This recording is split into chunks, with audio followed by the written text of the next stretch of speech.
Hello, and welcome to Andrew Broussard Watercolors. Today, we're going to do a fast and loose watercolor painting on an 8x10 sheet of 90-pound Stonehenge Legion paper. It's 100% cotton, and I think it's toned fawn, F-A-W-N. I pre-wet the paper just now and stretched it out with the binder clips. We're going to jump into it. Part 1 will be on YouTube. Part 2 will be up on the Patreon, which is linked down below. You're always welcome to follow along, sign your own name, and sell anything you do when you follow along with any of these videos.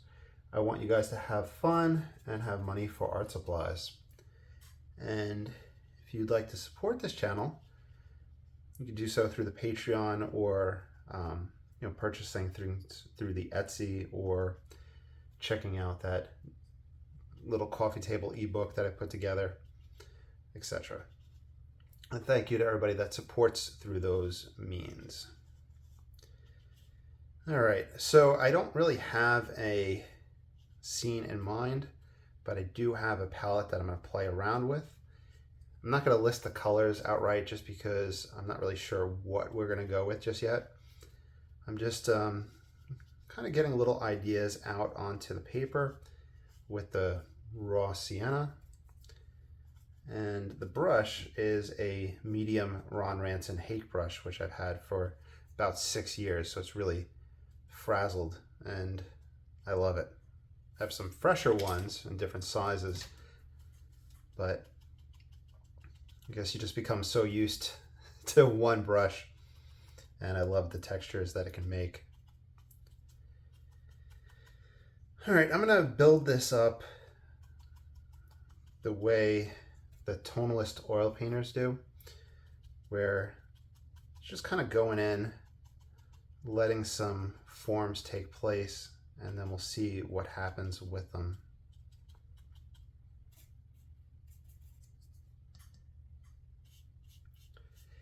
Now you will see some different approaches here than in my usual videos, especially my usual tonalist videos, because those are usually monochromatic. With color, I'll use a minimalist palette, but I started exploring taking a quill brush. This is some cheap one off of, and it says, it's just a word salad, letter salad, Seami Art, S-E-A-M-I-A-R-T. Not sure where I picked that up, but just use it as a secondary brush to put down larger quantities. And this is some white gouache, which I've been using to create some different effects, especially sunset effects. Just kind of washing that in, gradiating it up.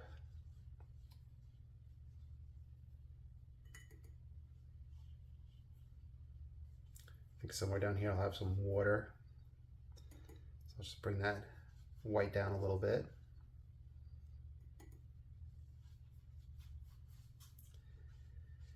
And I put it in a separate little dish just because I do have some white on my normal palette, but I really try not to intermix it with my watercolor palette just because it'll get everything kind of chalky. Now, this palette is mainly earth colors, but I've been exploring ultramarine blue and alizarin for a sky purple, kind of a sunset purple. And I've been gradiating that down from the top to bottom in the sky. And I'm just using that same squirrel mop just to move it around a little bit. This color combination I've seen with the Ron Ranson palette. Those two colors are on that and used for this color. But I was looking through a Victorian watercolor book, and Anthony Van Dyke Fielding Copsey, or Copsey Fielding, that I had done a study of, had used this gradation from the top to bottom. It didn't say the color in the book, but that's what it looked like, so that's what I've been exploring.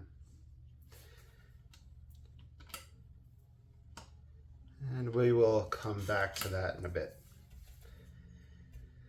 All right.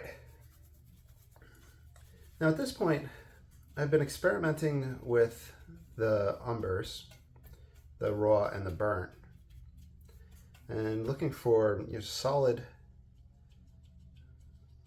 darker effects. And I'm putting a distant tree line here. Now, one thing that I've been lacking on in studying and researching is just the different distant tree shapes and the foreground tree shapes. It's different than my normal compositions, where I'll have a lot of trees and foliage that'll go off the page. So this is a little bit different. Usually I'll do this softer and let this recede into a picture, but I've been working on bringing a little bit more oomph and darker tones to that.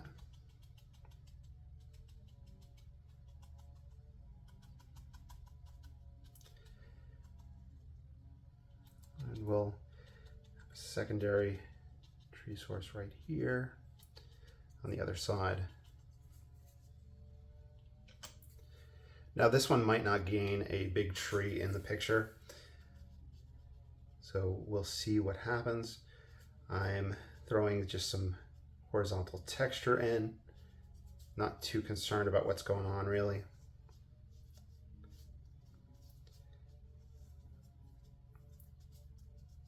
We could do a whole waterway right here. We could start to cut it off and just have a dip that comes in right there. I think that's what we'll do.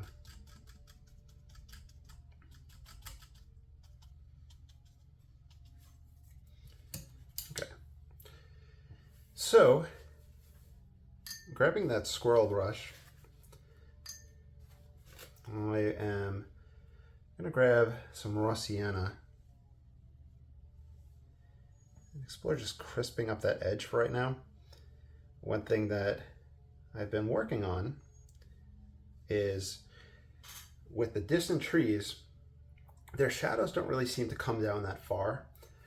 And within a lot of the tonalist landscape paintings from the 1800s and the early 1900s, there was a really cool gradation in a field coming from the distant trees to the foreground. It was just kind of a common motif, I think, or at least something that I noticed over and over again. And these were oil painters like J.F. Murphy. So this is some raw sienna yellow ochre that I'm just kind of creating these big broad lines coming forward into the plane, to the foreground. Now what I should do is grab some, clean my brush, white gouache, and look at that sky and just do a quick reflection of it. So a little bit of white gouache, ultramarine with the alizarin. We can gradiate that back up.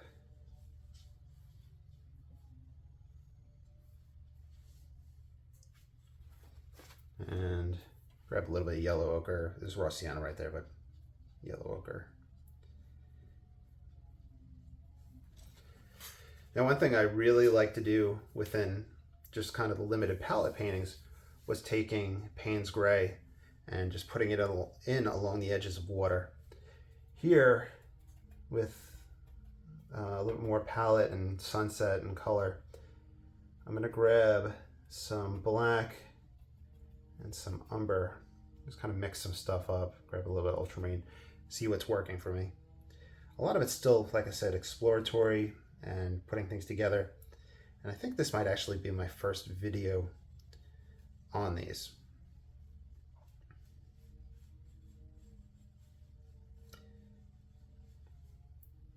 So just kind of getting that edge in there. It's going to wind up coming out front. And some just loose marks, once again, just like we did above, to create that horizontal, but also kind of, I guess the word would be undulating effect of the field. And I'll use that more later. Great time to grab a little bit of that dark and put it down there for that tree. Just get some reflective ideas down. So they are there. I'm going to go back in and start feeding into these tree masses. Everything's still wet and wet. And I use this stage just to kind of cover the entire paper. I really just enjoy painting in the wet and wet stage, so that does seem to take up most of my time within the videos, but it lets me move things around and explore. And if I need to, like in the tonalist paintings, I could take the paper towel and start dabbing things around and softening things. Another idea to keep in mind, which I always mention in the videos, is the tonal shift that takes place, where you might like and love the values in the wet and wet painting, but once you do a dry off, it's going to start softening. So you're going to get that change taking place. I do feel that if I paint in the wet and wet stage for a long period of time, to where it just kind of gets to the point of moist, then we start having more true drying.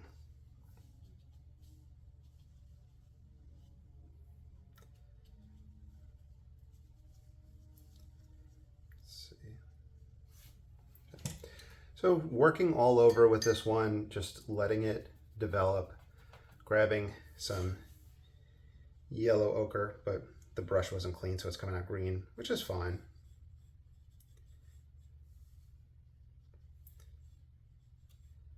So I'm trying to rely on a few different things here. Atmospheric perspective, just how we would have greener in the foreground, and then we might reduce back to the blues in the background, the purples. But I've also been taking a black, like this case, and setting up my dark shadows at this point.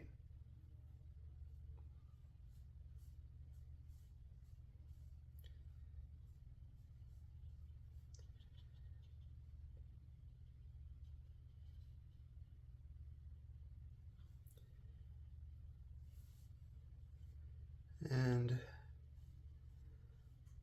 playing around there.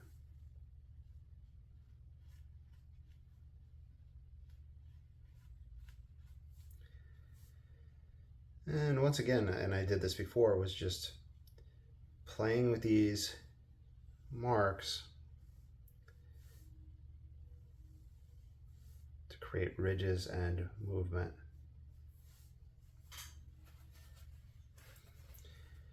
I think what would be worth exploring would be taking the cleaner quill, a little bit of our ultramarine and alizarin crimson, just feeding some distant clouds in there.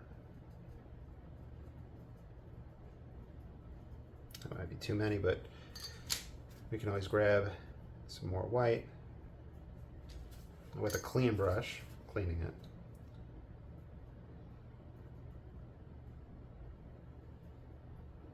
And going back up. Now, I've seen, who was it? Why can I think of the name?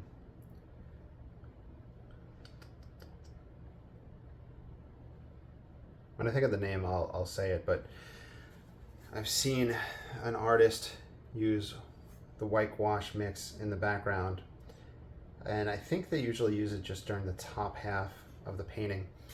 And I'm not sure if they're using it in the sense that white is used within layers of a oil painting, where it's used to cool the colors and create a sense of depth and atmospheric perspective just using that white.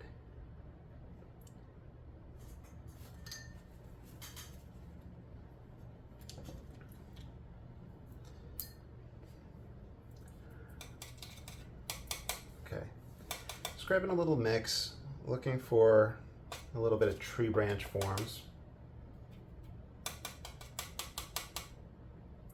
and tree trunks.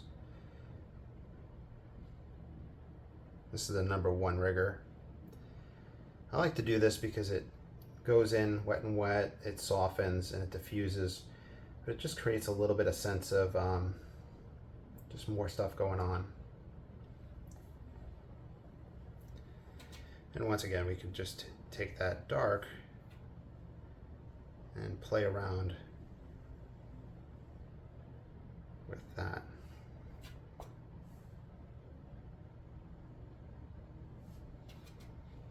Herman Peckel. Herman Peckel is the name. There we go. Now I can focus more on painting than trying to remember the name.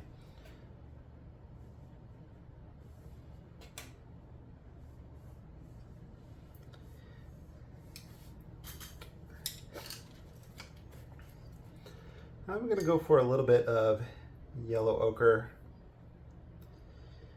on those edges. And that goes back to earlier where I've been exploring those distant trees more. Usually with distant trees, distant tree lines, it's usually purples and maybe 2 different values going on for that distant one. But here, I've been working with using a little more color, a little bit more variety.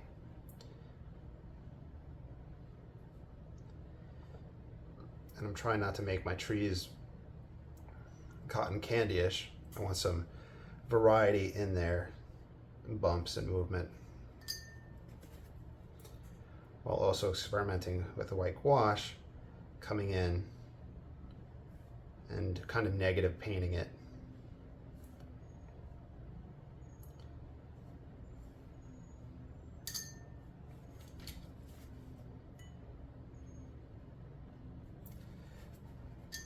I think I can grab a little bit of that over here.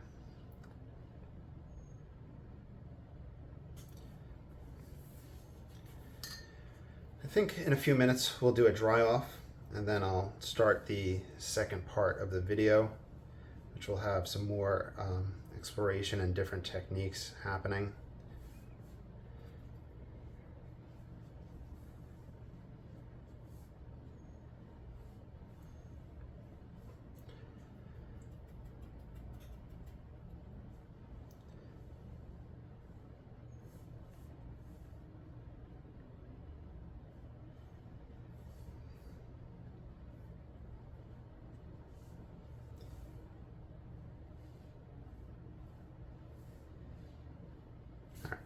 I'm going to pause this. Well, let's do a dry off and we'll see what it looks like, and then we'll stop the video. All right, so I did the quick dry off. You can see how things had softened some as the water was removed from the drying, and it is softer. And in the next video, we're going to do some more stuff on top of this. So please like, subscribe, follow, and I have the link to the Patreon down below. Y'all take care and have a great day.